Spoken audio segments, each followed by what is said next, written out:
Thank you, Madam. Madam, a direct connection can be drawn between the policies of the government and the continuing educational backwardness of Muslims. In both higher education and schooling, Muslims want to get formal education, but because of government apathy and negligence, Muslims drop out of the education system is sooner than children of any other community. The government UDIC data, Madam, covers school education, says that Muslim student representation gradually declines from class 6 onwards and reaching its lowest in class 11 and 12. Enrollment percentage of Muslims dropped from 14.42% upper primary, class 6-8 to 10.76% higher education, class 11 and 12. Only 76.37% of Muslim students continue after elementary education as compared to the national average of 81.26%. Madam, 28 states have gross GR of 80% for primary education, but only 12 states achieve 80% secondary level. This shows a clear systemic bias against Muslims. Muslim children do not have means to cross beyond primary education, but the government has limited pre-matric and post-matric scholarship class and above. I want to know from the Modi government that does the Muslims of this country have a fundamental right to education under Article 21A or not? Or do you want to make the Muslims, 17 crore Muslim second-class citizens status permanent? Madam, there are 1.7 lakh fewer Muslims pursuing higher education. That was not the case till 2021. You unleashed your ideology on the biggest minority, and you see that 1.7 lakh fewer Muslims are pursuing higher education today. And I want to give them some bad news and good news for the nation. Those who say that we Muslims don't teach our girls and oppress our women are wrong. I'm quoting data. I can challenge anyone.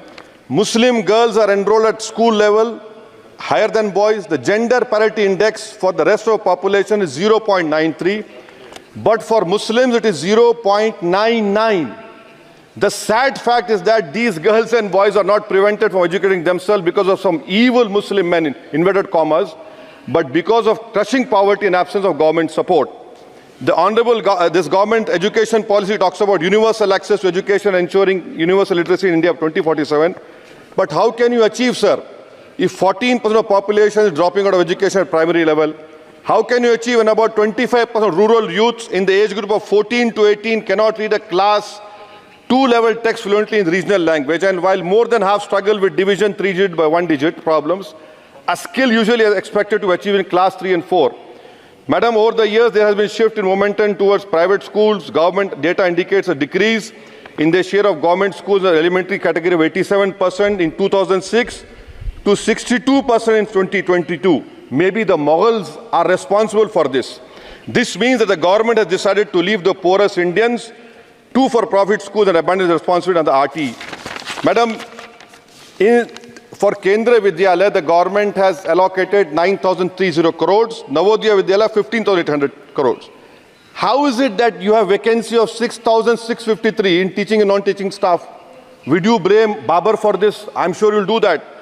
In Navodaya Vidyalaya, 15,800 crores have been allocated, 4,675 vacancies are there. Sanctioned strength is 34,354. In Navodaya Vidyalaya and Kendra Vidyalaya, it is 56,703. You have passed a law 5 months ago about cheating, malpractices, but you are so great in implementing. It took you 5 months. Maybe you are waiting for the NEET paper to leak. That is what I can say. And I'll show the classic example of favoritism, madam, over here. Jamia Millia Islamia is allocated 3 lakh per student, Aligarh 3.9 lakh per student, and BHU gets 6.15 lakh per student. Why this favoritism? And may I request the Honorable Minister through you, madam, that PM USP 1558 crores have been allocated. Please have some liberal mindedness. So that more Muslim students can get this. Your HIFA scheme, madam, HIFA scheme, 39,720 crores have been sanctioned for 103 institutions. 22 are IITs, 12 are AIMs. These people can pay back money. How can Jamia Millia and AMU pay back money? I don't know who has told you this. And more important, madam, 29% of graduates and above in India are unemployed. And half of them do low-skill jobs. This is for you to understand. And may I come to Jamia Millia, madam? Jamia Millia, you have no permanent vice chancellor. Why? Why is it that a registrar is not even qualified to hold that post? Why is it that a standing council is running the Jamia Millia? And please inquire that why 438 crores have been given HIFA, whether competent construction companies have been given or someone has been on the basis of favoritism. How is it, sir, that the present status of 100 years old Jamia Teachers Association, their office has been sealed, their body has been dissolved, there is no funds to run the university, to pay outsourcing staff, to build for building maintenance, no research grant. I demand that registrar and the standing council to be immediately removed. Now, coming to Aligarh Muslim University, there are 1,400 2 minutes. AMU daily wage workers are 1,400, temporary 1,559. Why don't you regularize them? And why are you not giving separate funds, Honorable Minister Garu, to the AMU branch at Murshidabad, in Mallapuram and in Kishanganj? You want it to be closed? Madam, as of July 2023, the share of ST OBC in senior professors is even lower. I'm giving you figures, madam. In central universities, there are 66.29 general teaching staff. SC, ST OBC only 30%. NIT 67%. 33% ST OBC. In IIT, 84.5 general category. SC, ST OBC 14%. IIM 86.83%. And in general 11%. Who's responsible, sir? You are running the government 10 years. You are running the 10 years. And lastly, madam. Manani sir, this complete. Lastly, NCRT has been given 500 crores. May I dare to say that this government has been distracted with fudging textbooks, teaching propaganda to children. You want me to sit down? You want to sit on record? आप बोलेंगे? जवाब नहीं दे पाओगे, बैठो खामोश तुम. NCRT has removed the reference to Babri Masjid 2002 rights.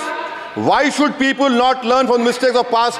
Should our children not learn of Gujarat program, massacre of minority Muslims? Those who ignore history mistakes are bound to repeat them. It has made up history argued Indians don't have migrant DNA. Madam, 1 minute, khatam karo. The truth is DNA shows that there are 4 ways of migration in India.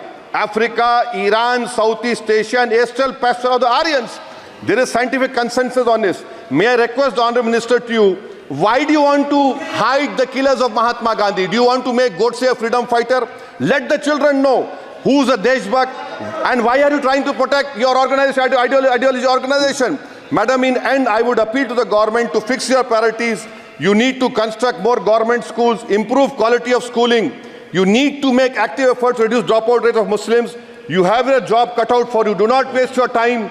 Do not use school textbooks as battleground for petty ideological quarrels. The future of our children depends on quality of education. May I request the Honourable Minister, concentrate on 14% Muslims. You have the highest dropout rate. This nation, we want it to become Viksit Bharat. But if you keep on unleashing ideology of hatred, we cannot become Viksit Bharat. Thank you, madam.